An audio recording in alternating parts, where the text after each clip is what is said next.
cái này nó một cho đi nữa.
Nó giờ chùa vàng vàng nữa giờ nó chạy đánh hờ nữa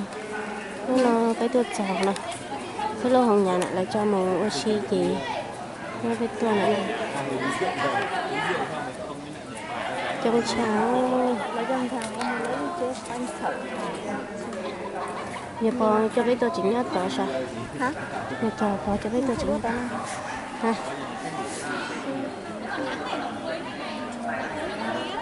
cái cháo củ thảo thì mua chỉ tàu nó chạy đánh hờ nó là hơi tia lúc chạy nó chỉ mua mi nhọt tu nó chạy từ thọ nó chạy tao nhọt tu cái chuyện nào mà tao biết tao phải là và để cái nhận sai chứ tao nhận sai cái thọ nó là chỉ nhận sai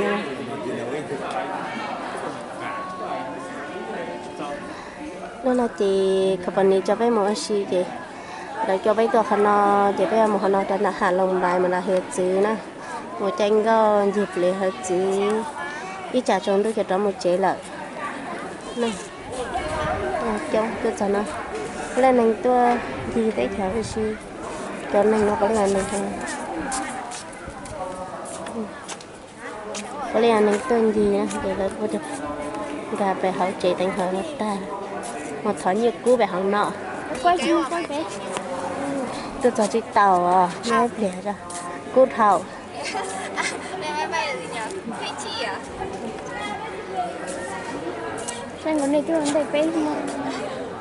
Bé từ từ đây do thằng chó. Thế này lúc ô bé cá nó. Nhớ lúc tao cá là bé chó luôn đây bé muốn đây bé chỉ hang cầu bé mà chó. Giờ bé lừa chỉ hang cầu mà chó. em chú vậy thế hả lúc này nên nãy có nhớ đúng có quả là thật đấy cái dây nó là tiền dây trong cho bọc bể nè mua bọc bể nè chúng qua đây không có tụi bạn này tụi cho bé tua đây tụi anh đây nè có khâu la nè tiền trong nó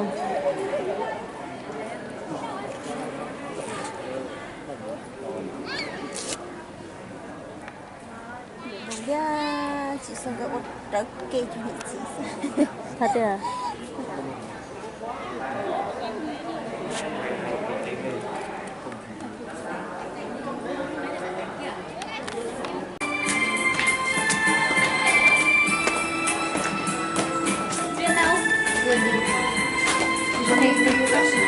có mặt không bố? giống rau tặc nữa không có xuống á chuẩn bị chỉ giống rau thôi mà cái màu sao cái màu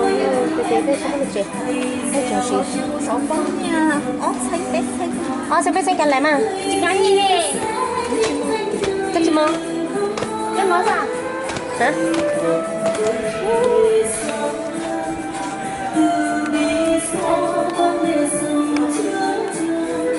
nói là lúc chế tánh hả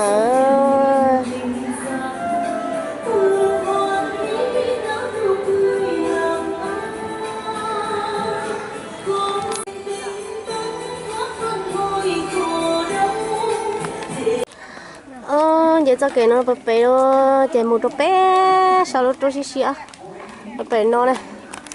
thì sẽ mà một chiếc tàu vậy tôi chân nó một chiếc tàu vậy tao nó kể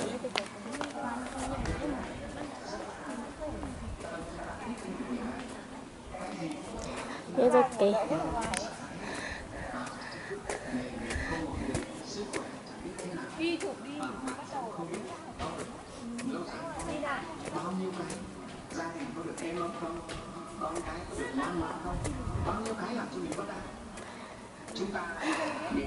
lên từ xã tua chị cứ cho nó của tôi rào bao ơi lên từ xã tua chị họ tuần đó nè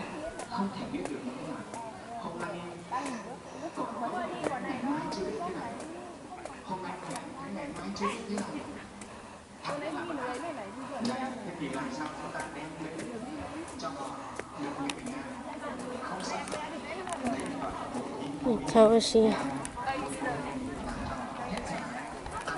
gà nó tạ hồng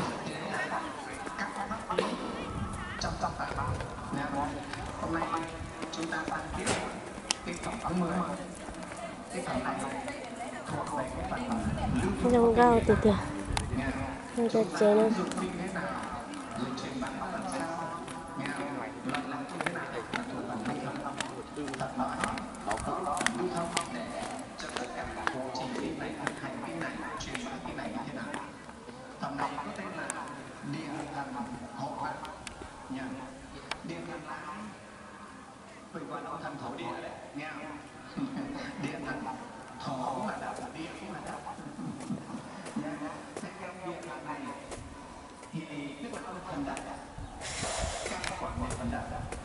điều này chính là đất của chúng ta có thần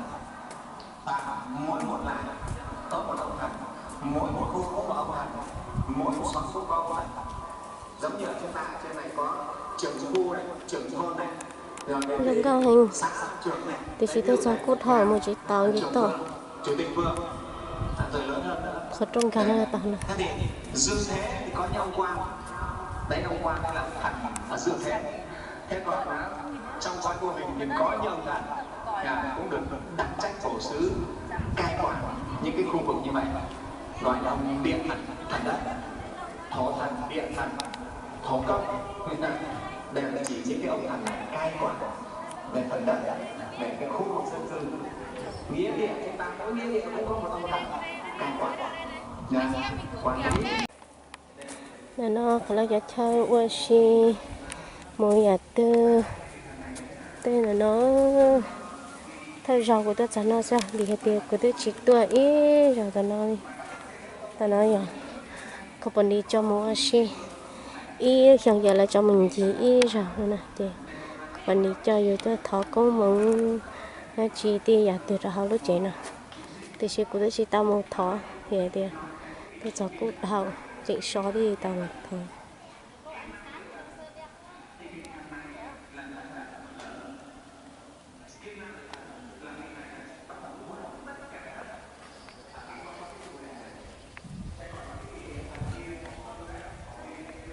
nhưng nó từ trời ra nó chơi rồi cho dù ở chỉ tu tới giàu rồi